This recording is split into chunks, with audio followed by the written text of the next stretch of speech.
regarding see Kapala Bheda, he said,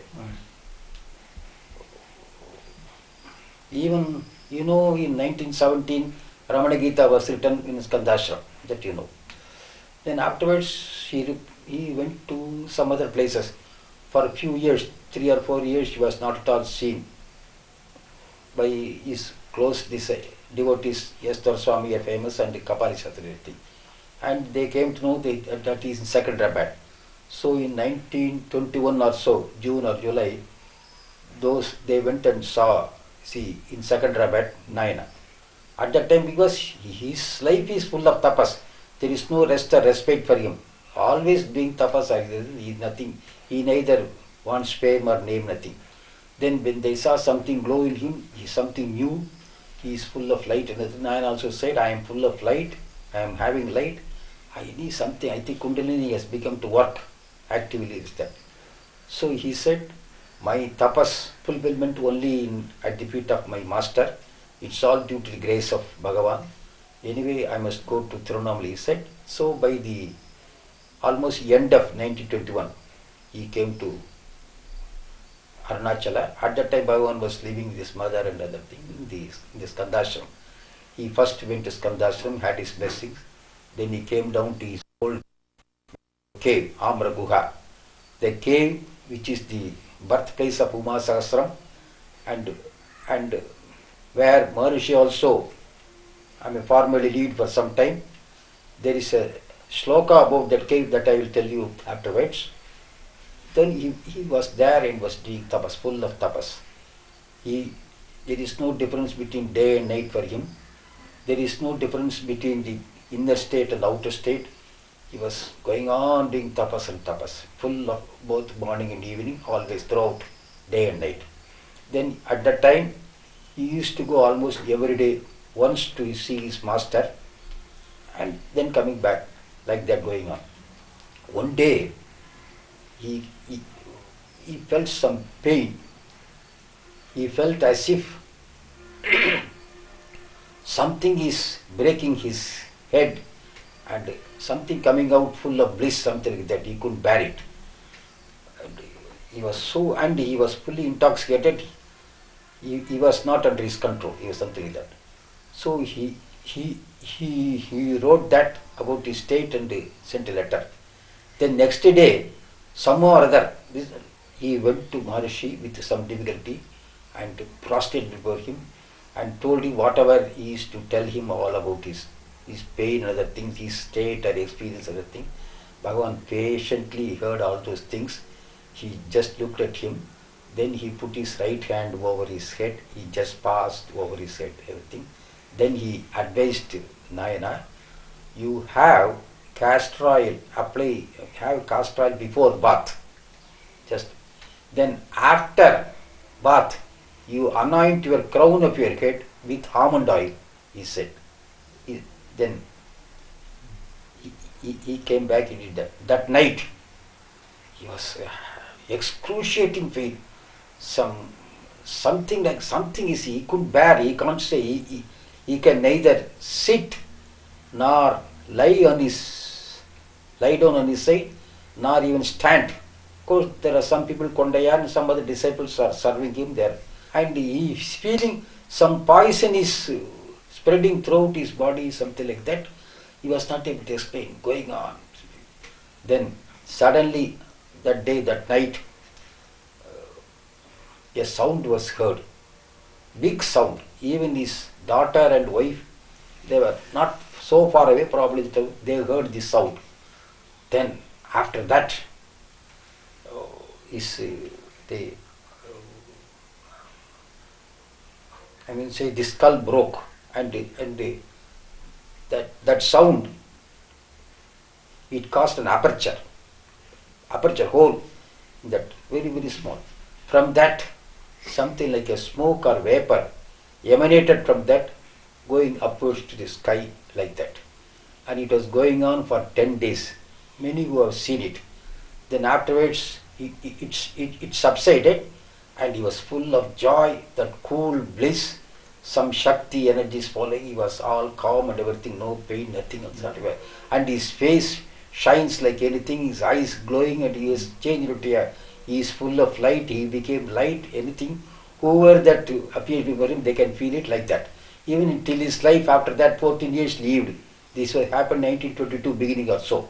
So 14 years, anybody, I too have felt it. Anybody goes there, you can see something like water, vapor or the thing flowing, I mean, it coming out of his head, then again from sky it going into it like that, like breath in and out like that, it was going, it is moving like that.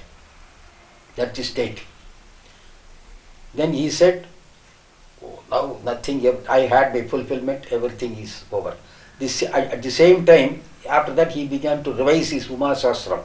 He revised it according to his experience, he changed some verses, put new verses, and he has already begun to write on Indrani Saptashati, 700 verses on praise of Indrani. At that time, even though that is summer, when he was praising that Shakti of Indra, during evenings, we had flashes of lightnings. Do you have lightnings in the evening, sir? That's not a clouds or sky. Heat lightning. Heat lightning. Yeah, no, just lightning, just like when a megham, that is when you have rains, lightning. Right. Like that, even every day he was seeing. That's due to the Shakti that God Indra, that Shakti is blessing that shows. And he revised that Indrani Saptashati. I mean, he wrote that Indrani Saptashati at that time. At the same time, during that period, Bhagavan's mother passed away. And you know the story, he went there, they interred him down, all those things happened afterwards. I was not exactly there. My T.K. Sundaresh told me what happened. And that telegram came. He passed away on Saturday about 2:30 or so. That evening or so, the telegram came. That is on the 25th July, Saturday, 1936. At that time, Parayanam was going on, Veda Parayanam, evening Parayanam. So Bhavan kept it. After the Parayanam over, people saw him. There was drops of tears in his eyes. And he said, where can we see him, such personality? Where can he go? He has come. That is, meaning that he has come here. He is absorbed in him, something like that we all felt, they said. When Nayana went to south, in the Udupi, that is the native place of our Vasudeva Shastri, famous. There, so many Pandits gathered. They asked him to do Ashtavadana, that is, doing 8 things at one time. One man will ask one question, another man will ask another question, and in one part of it, they asked him, I'm just extempore, to compose 100 verses in 1 hour. So he composed 100 verses on just Tattva. It is called Tattva Ghanta Shatakam. Ghanta means 1 hour. Tattva Ghanta Shatakam. I will recite a few verses in that. Yam vidurdhavalam kesham hare atula tejasah yah pralamba suram hatva chakre lokasya mangalam balena vismitayasya prithvi sacharachara krishnasyapi cha pujyo yo babhuvagrajatangataha sankarsanasyam shamananta shaktim anantanamanamamum namami ramam tritiyam ramaniyagatra Ramanivasanana pundarikam atatatvam pravakshyamu yasya jnanat vimuchyate iha mandamatirmartya titirshut bhavasagaram karapadadi samyukto yoyam deha pradrishyate kim soham athama pranaha kim chetaha kimute tarate uttarani tu dattani Taistai prajñi prithak prithak tena sankirna matayo bhavantyapi manishinaha evam tatve viprakirne vadam yekam nirdhaye yachreyo yachrutam palam prakashamana bhuteshu sarvavasthasu sarvada mata sargasya chitpaya chideka sarvamangala. Like that he composed 100 verses. Later, in rather 40s, when I was in the ashram, I found in the archives, of course during Bhavan's lifetime, this same Tattvaganda Shatakam, written in Bhagavan's own handwriting that is preserved in the arch. It may be there also. So that shows whatever Nayana does, he immediately copies another thing.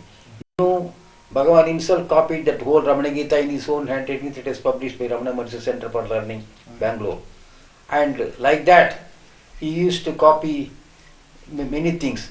Once when he was there, Bhagavan just mentioned, do you know there is a shloka on that Sahayamba, that is the deity or the goddess of his birthplace, Tiruchudi? I said, I don't know. He said, that is in that, because Umasasram was revised 7 times.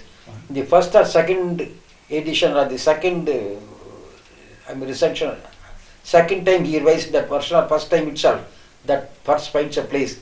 And he, as I showed you already, he himself wrote the verse for me in my notebook. I will tell you the verse. Bhavarditanam bhavatat sahayaha sahajavalli karuna katakshaha yat pataputo ramano magarishi param luloke bhagavan gurunna. Like that he said. There is another verse by Nayana on that mango cake. He praising mango cake. That verse he didn't write. He dictated, not on the same day, some other time. I noted in my notebook. That verse is Punya Chuta Guha Seyam Ramanena Magarishina Adhishtita Sevakana Papagantri Virajate. Like that. Then again, he was in Pachem, is it not? In one of the Masasram, Nayana praised that Pacheman. That also Maharshi gave. He gave from his memory. He knows all that. That also I noted. And then he showed me on Ramanama, Taraka Ramana Stotram, Mahavishnu Akshara Malika, all those things I got it from him. Maharshi showed me where it was, then I copied it. And once I showed him, Nayana has written lot of Sutra Granthas. One is just like Patanjali's Yoga Sutra, Raja Yoga Sara Sutra, Nayana has written. I showed it to Bhagavan in Sanskrit, in my own handwriting in Sanskrit script. As soon as he saw it, he took that notebook from me. He himself copied that in his notebook in the other Malayalam script, transliteration. So he has got so much interest in Nayana's works.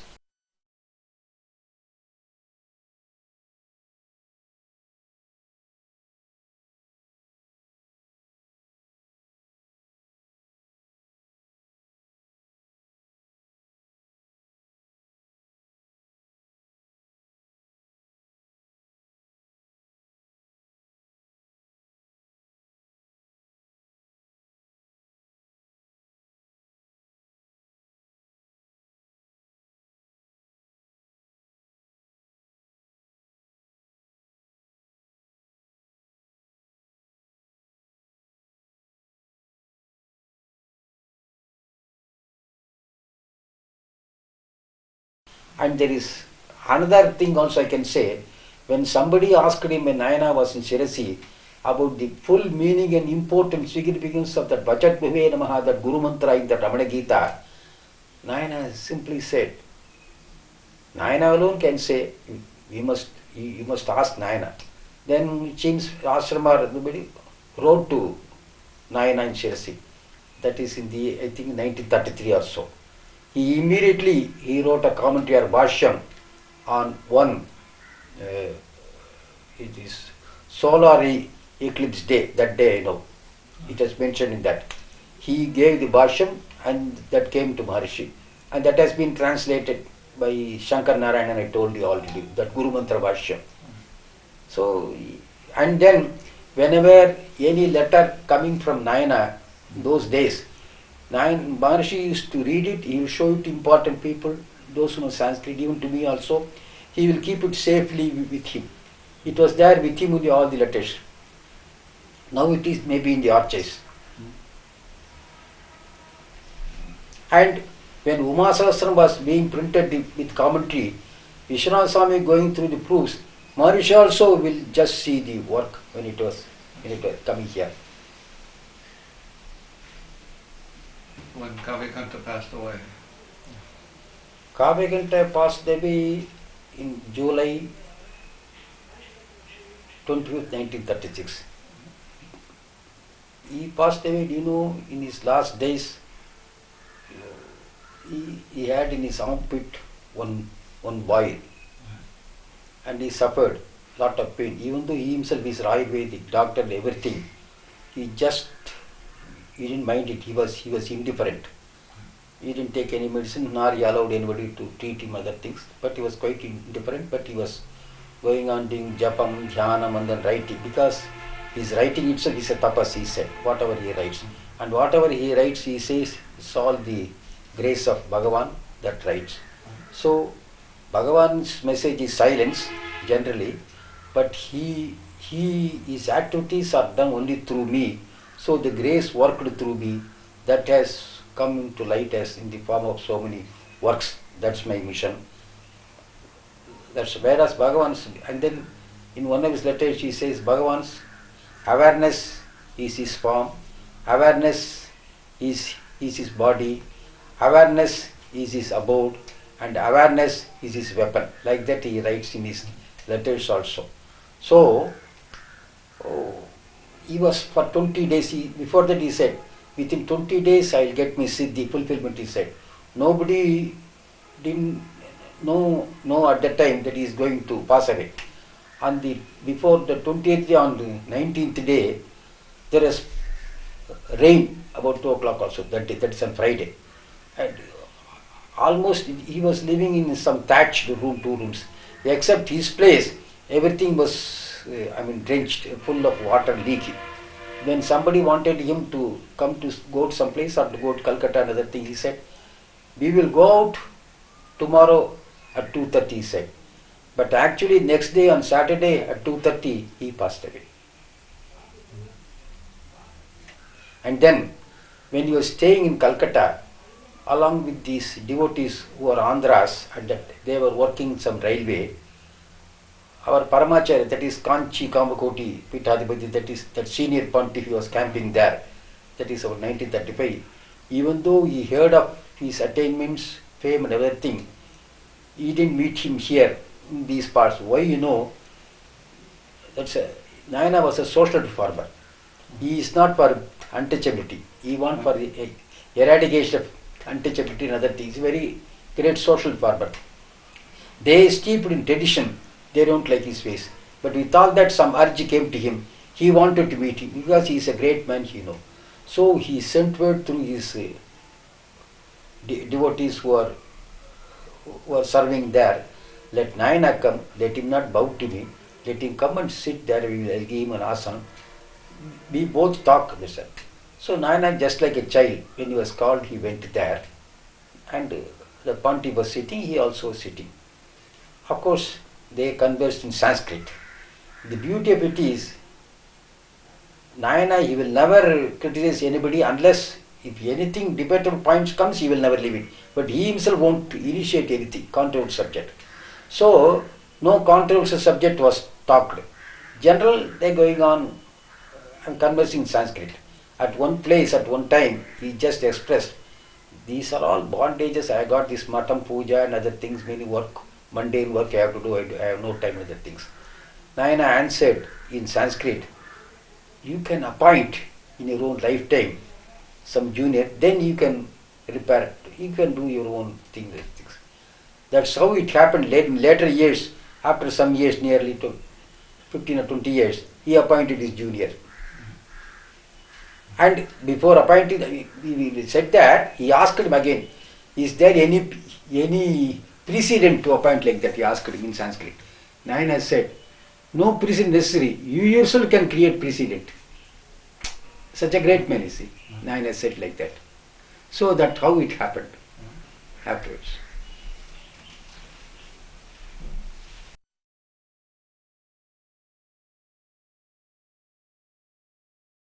Antaryascha bahirvidhutatimiram jyotirmayam shashvatam sthanam prapya virajate vinamatam ajnanamunmulayan Pashyan vishvamapidamullasati yo vishvasya pare paraha tasmai Shri Ramanaya loka gurave sho